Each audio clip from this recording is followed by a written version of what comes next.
Woo! Woo! Hi guys, I'm Shirtless Mac. That's why I'm naked. Why aren't you?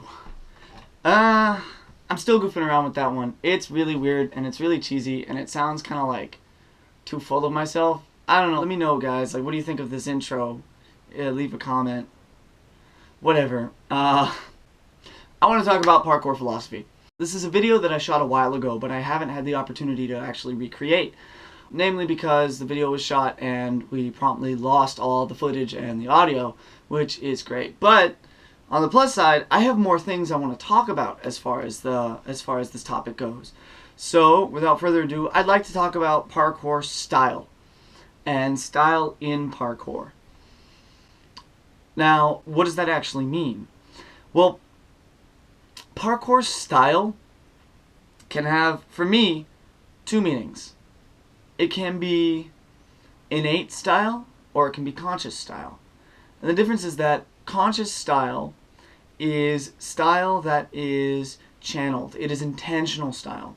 A conscious style of movement would be, I'm going to channel an ape. I'm going to be as ape-like and primate-like as I possibly can.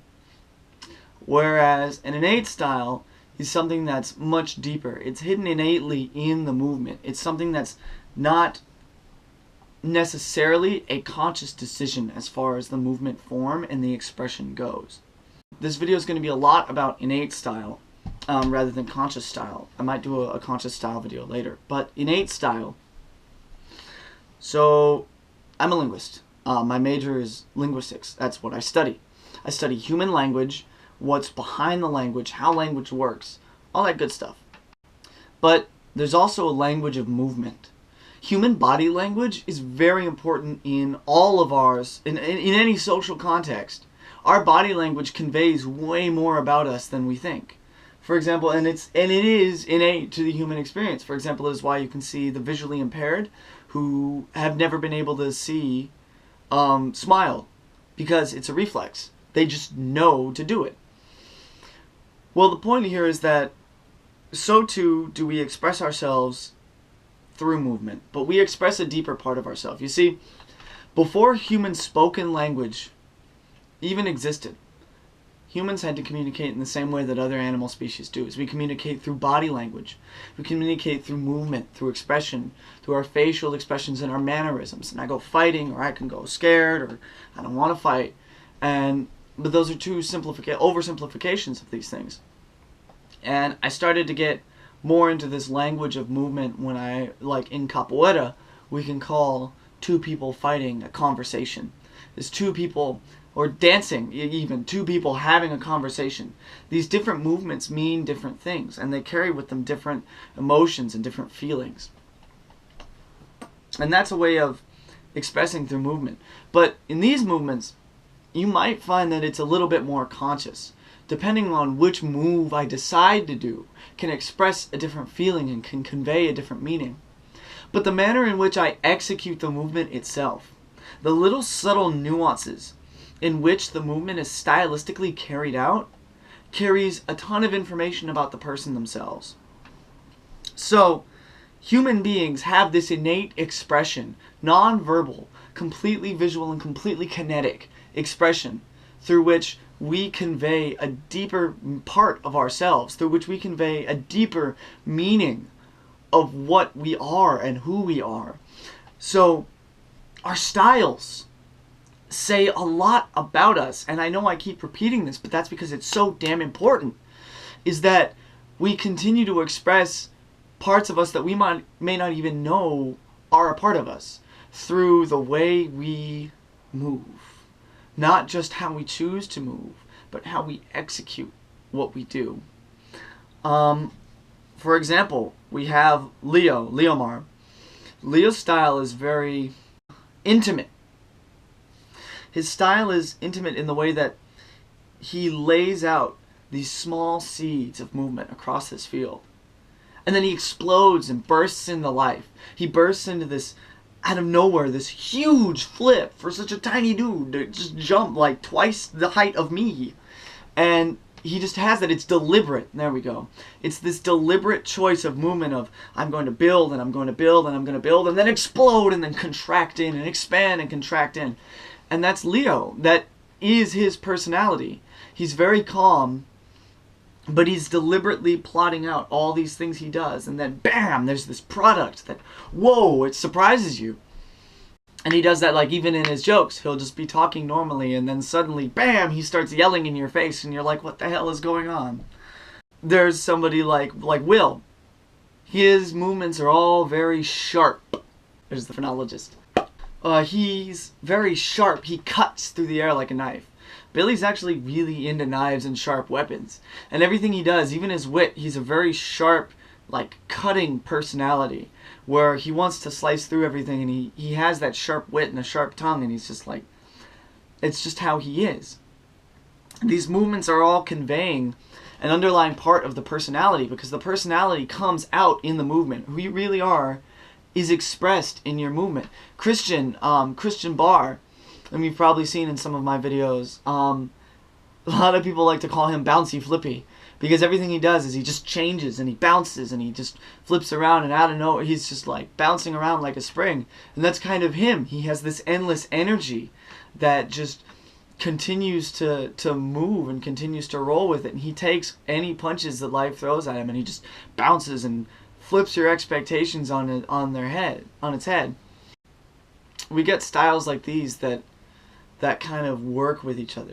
Christian Traps is very laid back and mellow. As a person, he's really chill, and he's a very spiritual guy. But you can see this sort of connection in his movement. You can see this sort of how relaxed he is in every movement, but he's definitely feeling a little something extra when he moves. Kim tends to dance around. She flows. She likes to play with her environment in a way that's very artistic and very creative and expressive. And that's her, is that she has this odd way of seeing the world. I don't want to say odd, but she thinks more laterally. But these styles are all expressions of these people. They're not conscious decisions. They're just them. That's all it is. It's just them. It's how they move. It's how they live. It's how they deal. It's how they exist in the world. And it comes out in their movement as this innate expression of, this is this person. Sometimes I take issue with things like gymnastics. This isn't to say that gymnastics is bad. Mind you, there's a reason they can do such amazing movements. But to me, sometimes it feels a little robotic. I like the floor routines because you get that self-expression of the person coming out in their movements. But I like, it's more robotic if the move has to be done this way. And that I don't like as much.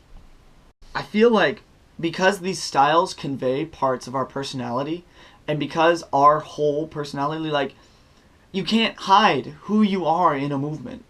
Who you are really comes out and really shows. It's almost impossible to completely wipe out who you are, because that is your being. That is what your movement is. If they're the same thing, they're not going to come out differently, because that's what you are. That's just it. I'm trying to go high-pitched because I'm a moron. But I feel like in a weird segue, segues are weird, we tend to look up to practitioners and artists and movers. We tend to look up to the people whose styles convey something very similar to ours. And oftentimes I've seen these people have very similar personalities or very similar backgrounds. Randall liked Livewire, and then he learned about Livewire's story and identified with it and matched with it and went, wow, that's my dude. That's him. You have Christian Barr, who idolizes Zephyr. They do have very similar styles. I happen to like Daniela Baca a lot, and Oleg Vorslov a lot. And, you know, I'm not trying to say that their styles are like mine. Or that my style is like theirs. I'm trying to say that we have similar aspects of our personalities and similar aspects in our styles. And that's what draws people to certain people. It may be big tricks, but that may be what you like to do. Maybe if you like somebody who hits these big, crazy tricks, then you're the type of person who likes to get big and imaginative and get out there. I mean, we all have to be a little bit. We're doing parkour, obviously. So these movement styles reflect something of us that we find very intimate and very close to our personality, and very close to the things and to the values that we hold dear. We similarly like practitioners who tend to move in styles and ways that we might idolize. Styles that may be completely against our whole being and completely against our own style. It could be the complete opposite. But we still idolize what they can do. Maybe because it's a certain movement we want, or because it's something that we are able to admire as practitioners of movement and as livers, as we live in this movement. And that's just how it goes. But I feel like you can develop your style a little bit more by analyzing yourself. And it's really hard to analyze yourself because we think we know everything about ourselves. We tend to not get outside of ourselves to look back in. It's not something that happens very often, but that's something that can benefit with style. But one of the games I like that you can do is get your friends. You can do this out loud. I like the idea of taking it on a piece of paper and get your training group around. Really have a day of just training and just having fun, but observing everybody. And take the time to write down 1 or 2 words, or keep it concise, that describes a person's style, and describe what that is, and you'll see it gets a little different. And then you'll ask people, well, why did you say this? Why did you say this? And you might learn a lot. Like a lot of the times I get primates, I get different monkeys, or I get water, or ice. I got once from Leo, and that was interesting. And I asked him why ice, and he said because you have the sharpness, but sometimes you just melt down into flow, and then you reform. And it's an interesting way of thinking about it. Somebody else said you're like a sloth because you're so lazy, but you're swinging and you have the open arms. And I'm like, wow, that's cool. So if I describe the people who I just described, Christian would be a spring. The other Christian would be, I don't even know what to say, Rasta. Like, honestly. Randall's honestly is British. I don't know why. Leo's would be very deliberate. You know, Cody's is intense. He has an energy to it. Marlo's different. Marlo's more of a dancer, I feel. He's got a dance in his movement. But it's these ways and expression that come out, and these movements that, you know, they happen and they get described as yourself. But these style games can help you think. It can help you be a little bit more introspective. And once you kind of know a little bit more about your style, you can kind of come up with more things. And that's what I like to think about. Some people like to try to emulate styles, and that gets more into a conscious style. It's a conscious stylistic choice. But these conscious choices, I feel, can be both good or bad. You can try to emulate somebody who's opposite you or whom you really admire, and that will work fine. But you need to remember that the point of the emulation isn't to become this person. The point of emulation is to take on the role of this person for a brief moment so that you can see the world from their eyes. And once you see the world from somebody else's eyes, it becomes a lot easier for you to look at your own world and analyze it, because then you have points of reference. And then you have frames that you can look at yourself at. And this is where the conscious and the unconscious sort of meld together. But your unconscious style, your subconscious style is this stylistic, it's not a choice, it's just an innate expression that comes out through your movements. And you can use your conscious style to benefit this. And you can use your conscious style to sort of improve upon, but work with, and to just meld together and help each other. Influence, work with, you know, whatever. You get the point. The point is that our styles are very important, and that our styles are very influential. This comes to some people don't like to watch parkour videos. I find watching parkour videos are fine. Sometimes developing your style is exploring yourself. It is an exploration of self, and it's an exploration of movement. And that's what parkour is. Parkour is discovering a lot about ourselves and about our movements. I mean, that's one of the things parkour is. So these conscious styles and the unconscious style meld together and they influence each other. But again, mainly the unconscious style is something that comes out as part of your expression.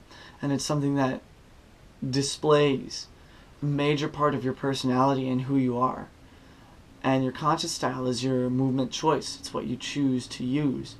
But your unconscious style will always be there below it. And it's always there influencing it because it is who you are.